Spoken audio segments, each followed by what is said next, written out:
As a full-time van builder, I often get asked by DIYers, what is the proper sequence to build a van? Should I do my cabinetry first or my electrical first? Should I do my plumbing before my electrical? Doesn't matter. In this video, I'm going to get into the details about the sequence that we use to build our vans. And having built over 15 vans now, we've learned along the way, we've made mistakes, and we've kind of found what works best for us. So let's get into it. Now, the proper sequence can be really important because if you do something wrong that causes a problem down the line, it could set you back days or even weeks. So if you're just starting a van conversion, or you're in the middle of one, or you're just thinking about doing your own van build, you're in the right place. Now I'm going to go through the sequence that we use, and at the end, I'm going to tell you some of the biggest mistakes that I see DIYers do that can set you back days or even weeks in your build. Now, what we do is in the first part of our build, I would say the first third of our build, I call it the infrastructure. And that's just getting everything ready. And a lot of times in this part of the build, you don't really feel like you're making any progress. So this is things like cutting all the holes in the roof, the air conditioner, the fan, the solar gland to run the solar and any other wires that you're running down into the van. Cutting your windows, cutting your flares or capsules, cutting holes in the underside of the van for maybe a heater and for plumbing drains and wires and things like that. In this stage of the build, we do a lot of our exterior work. Even though it's not required to do it at the beginning, we just like to knock it out. Really, sometimes those items are back ordered, and a lot of those you can do them at any point in your build. Things like maybe bumpers, side steps, roof rack, solar panels, any tire carriers or boxes that you have on the rear of the van. This is the stage also where we'll run our wires for our alternator, because it's just easy to do that when you have a clean van inside and you can get the holes up through the floor. And we do have a video for that on the channel. So if you're interested in how we run our alternator wires, you can check that video out. We typically will install our heater at this point, whether it's a hydronic heater or an air heater. So all of those types of things, that infrastructure type of things, we're running wires, cutting holes, running lines. We do all of that in the first stage of the van build. All of this stuff is so important to how your final van is going to turn out. So it's really important to take your time and do these things right. Plus, if you cut a hole wrong, you're in big trouble. The next thing we do is we kind of start prepping the interior of the van. We'll pull up the floor so that we can lay down whatever type of insulation we're going to do, or if it's a hydronic floor, we'll get that prepped. We will wrap our exposed metal in fabric. We do around the rear of the van and then above the slider. And we also do the blocks that are just above the cab. We pull those out, wrap those in fabric, put them back. So all of that kind of stuff. Now there's some things in a build that you can do kind of whenever, but there's other things that it's really important to do one before the other. An example of this is those foam blocks. If you're doing a headliner shelf and you put the headliner shelf in, you're not going to be able to get the foam blocks out because you've got to be able to pull that headliner down enough to be able to get those blocks out. So it's important that you insulate up above the headliner, wrap your foam blocks or whatever type of trim you're going to be doing up there, put those back in before you put the headliner shelf in. Now, the next thing that we do is all of the rough-in wiring. If you think about building a house, the electricians will come in and they'll do all the wire runs from where the circuit breaker box is out to all of the outlets, all of the different circuits in the house. And that's what we do. We basically just get wires run from where our circuits are going to be connected, or if there's going to be switches, we'll run them from that, and then we'll run them to the different parts of the van. It's really important to do this early on because you want to make sure that those wires are protected. And so any place that's passing over sharp metal, you want to protect that. If you're running it through holes, you definitely want to protect the holes. So you want to be able to do all of that stuff before you've got a lot of stuff in the van. So in most of our builds, we do a fixed bed.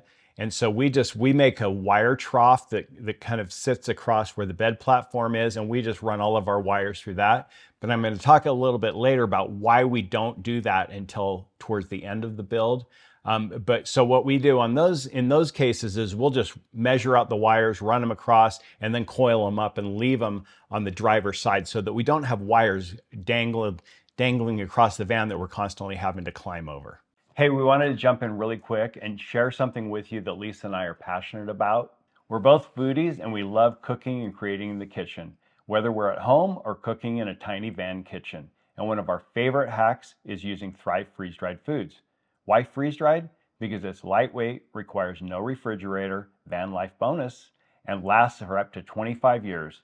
And because it's washed, peeled, and chopped before it's freeze-dried, all we do is scoop it out of the can and throw it into our dish. It's picked at the peak of freshness and then freeze-dried, removing the water, but leaving all the nutrients and flavor. With fruits, veggies, meats, and dairy products, Thrive's got you covered. They even have complete meals. Just add water and your meal is ready in about 10 minutes, which is great when you want a quick one-pot meal after a long day on the road. Whether you want healthy ingredients for quick and easy meals, shelf-stable meals for when you are on the road, or you want to be more prepared in case of emergencies, Thrive could be your answer. Check out the link below for more info. And now back to the video. Now, the next thing we do is the cabinetry. And again, this is one of those things that you can really do whenever. We have actually built cabinetry before we even started on the van, before we even had the van. So we do most of our cabinetry out of extruded aluminum. And so it's really nice to be able to build that. We have the drawings and the specs, and we'll just build those things out, our galleys, our electrical boxes, our benches, things like that, our upper cabinets, and then we'll just set them aside until we're ready to put them in the van. But if you're building them out of wood, then you can go ahead and build those at this point. And one thing that I recommend is you don't overbuild your cabinets. If you don't need a back on your cabinet, don't put a back in it. If you're gonna have a refrigerator sitting in there, you don't need a back. You want that to be able to breathe. And also, if you're gonna have a drawer, a bank of drawers, you don't need a back behind that. You're not even gonna see it. In our, for example, kitchen galley, the only place that we put a back is under the sink because you're gonna open the sink bottom, you're gonna see that. We build those, what we call our carcasses of all of our cabinets. We don't put faces on them, we don't put tops on them, anything like that. We just have the carcasses. And it makes it lightweight so that you can pull those in and out of the van. We're doing that constantly. We're not attaching, securing those to the van until more than halfway through the build. And the reason for that is just access, to be able to easily run wires, plumbing lines, things like that, have access to those. It's nice to be able to pull cabinetry in and out until you're ready to actually secure it. Now, as we're building all of these, our mechanical boxes, which is what we enclose our electrical and our plumbing in, we build those, and then we actually build the entire electrical system or plumbing system on the bench. We have the box up there, we put everything together, and we actually bench test the plumbing, bench test the electrical to make sure everything works properly before we put it in the van. Now, after you build your cabinetry, we like to paint everything outside of the van. We don't like to paint in the van. We started out doing that, and it's a pain. It can take sometimes more time to mask everything off than it does to actually paint. And then if you've got a sand or putty or things like that inside the van, it just makes a mess. And you're typically having to do that after you've got a lot of other things like maybe your electrical and plumbing in or your kitchen galley, and then you're having to sand things, and it makes a big mess. So we paint everything outside of the van. And then at the end, if we have to touch anything up, we do. So at the same time we're painting all of those cabinets, we're also painting or staining. Sometimes we're doing natural wood. So when I say paint, I mean either one. But we're doing the wall boards. We usually use shiplap. But whatever type of walls you're doing, if it's a wood, like a tongue and groove or a shiplap, or if you're doing panels, whatever that is, get all those prepped and painted before you put them up. And then we use adhesive, marine adhesive, and minimal nails or screws in strategic places so that we don't have to do a lot of puttying and sanding once they're up. Same goes for the ceiling. We paint or stain the ceilings. And when I say stain, we actually use Rubio Monocoat typically when we're doing a natural wood finish. And it's really nice. I highly recommend it. I'll put a link to it in this description.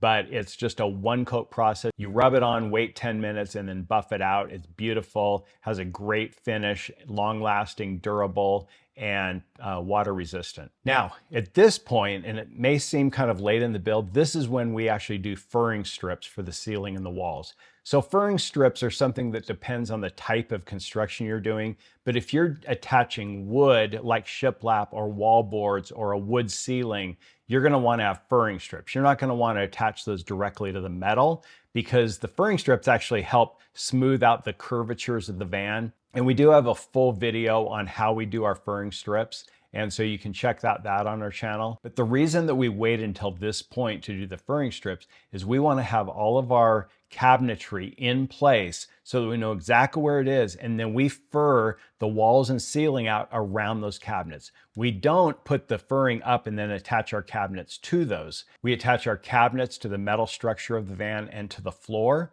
And then we just fur around it, and then our walls will actually go around us. So none of our cabinetry is up against finished walls, okay? All of the walls are around it. And this helps decrease weight, and gives you a little bit more space in the room, because if you're using like 1/2 or 3/4 inch wood, you could be losing 1 inch to 1.5 inches on the interior of the van if you put those cabinets up against the furring strips in the wall. So the next thing that we'll typically do is we'll do our floor and our ceiling once we have, like I said, all that cabinetry in place. So as we're installing those ceiling boards, we'll connect those lights.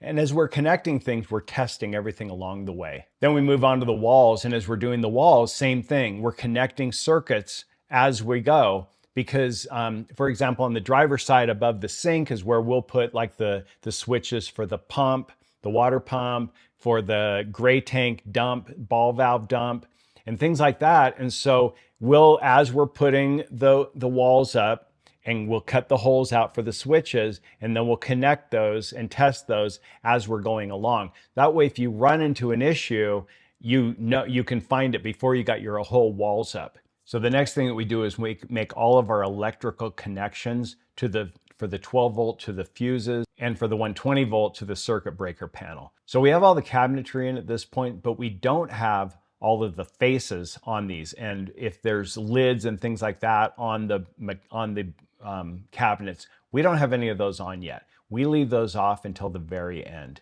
And the reason for that is in a small space, when you're working in there, invariably you end up scuffing or scratching things just moving around in the van. So we wait until the very, very end to install all the drawer faces and cabinet doors and things like that. Now, once we have the walls and ceiling and floor up and the cabinets in, the van's starting to actually take shape. And we're more than halfway through the build at this point.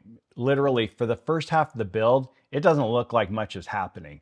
But then it all starts to come together in the last half of the build. And really, the last few weeks is when everything really comes together for us. So once we have the walls and ceiling and flooring in, we'll start to do trim work, trim around the windows.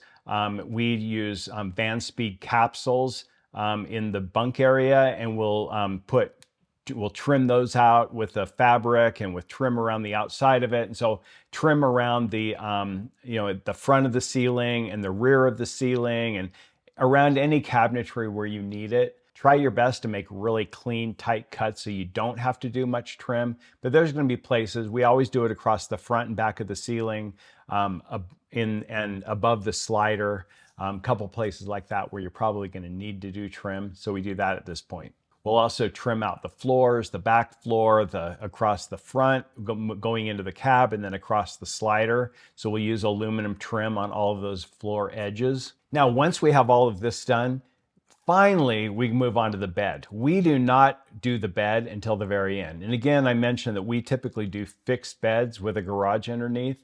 And if you put your bed up early, you're going to be climbing over that thing for weeks or months, which is a real pain. It's really going to be in the way. So we incorporate our bed platform into our mechanical boxes. So the bars for the bed actually sit on top of the mechanical boxes. So it's really easy for us to just leave those bars off. And at the end, we plop them on, we secure them to the boxes. Then we put a bed platform down on our mattress. And we really do that in the last few days of the build. But one thing to keep in mind, if you are doing some kind of a rail system where you need to have that secured to the sides of the van, your bed's going to be suspended on that, you're going to want to do that pretty early on in the build so that because you're going to have to drill holes, probably riv nuts, you're going to have to spray paint, primer for rust prevention, and you're going to want to have the space to do that before you get your plumbing and electrical in. Now also at this point, we're now in the last week or two of the build. This is when we are installing all of our drawer faces. Typically we made all of those back when we made the cabinets and we painted them along with them, but we've just had them sitting aside on a rack. And then just in the last few days of the build, we put those drawer faces, cabinet doors, the sides of cabinets, the top lids of cabinets, all that kind of stuff we're putting in the last few days. We're putting the panels over our mechanical boxes. We're basically just putting all these finishing touches on the van in the last week or two.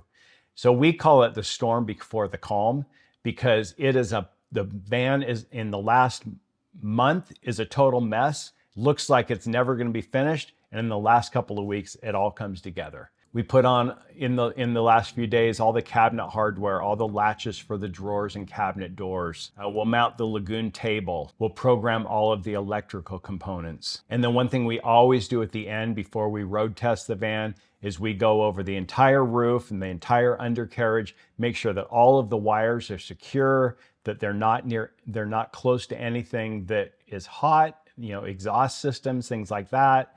No, they're not going over any sharp edges. Everything's protected. And then we'll check and just make sure any holes that we put in the floor are sealed up. And then any screws that we put through, that we go with undercarriage paint and we touch up all those screws that are poking through. So that's basically our build sequence. And like I said earlier, there's not really a right or wrong way. There's a lot of different ways to build vans, a lot of different construction types. This process works well for the way that we do vans, but if you're doing it differently, maybe you're going to have to do things in a little bit different order. And it's not a hard and fast thing. You don't have to do it in this certain order. But I will say there are certain things you need to do before you do other things. Now, I promised that I'd share with you the biggest mistake that I see DIYers make. And that is wanting to finish things, the big things that look cool, and be able to check them off the list. They want to get their cabinetry and they want to get their bed in. They want to be able to take it out and sleep, even though they don't have an electrical or a heater, they want to be able to go out and sleep in a van. That's all very understandable. But like I said, if you put your bed in early, it's just going to be in the way. You're going to have to pull it back out. Another thing I see is, wanting to get all that cabinetry in because it looks really cool, putting all the drawer faces and everything, and then having that just be in the way for the next 3, 4, 5 months while they're building the van, and having to work around it and drill holes through it to get wires or plumbing lines through it. And it's just better to leave everything open until the very end and then seal it up. What I always tell people is don't be afraid to leave things half finished. Your mom probably told you, if you start something, you need to finish it. But in a van build, that's not quite the case. There are a lot of things where it makes a lot more sense to bring it up to a point and then stop, go on to something else. And then when that's complete, then do the other things that brings them back together.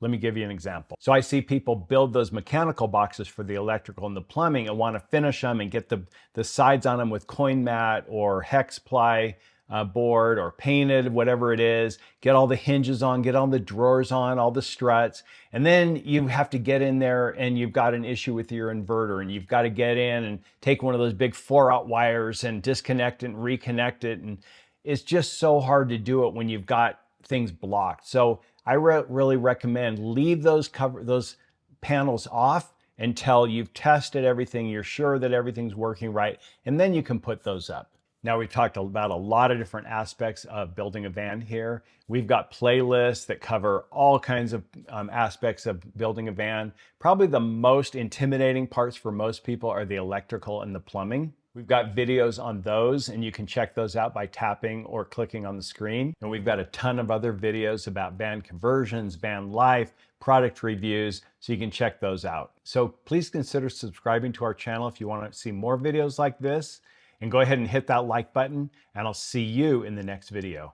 Jeff with Thrive Vans. Thrive on. See ya.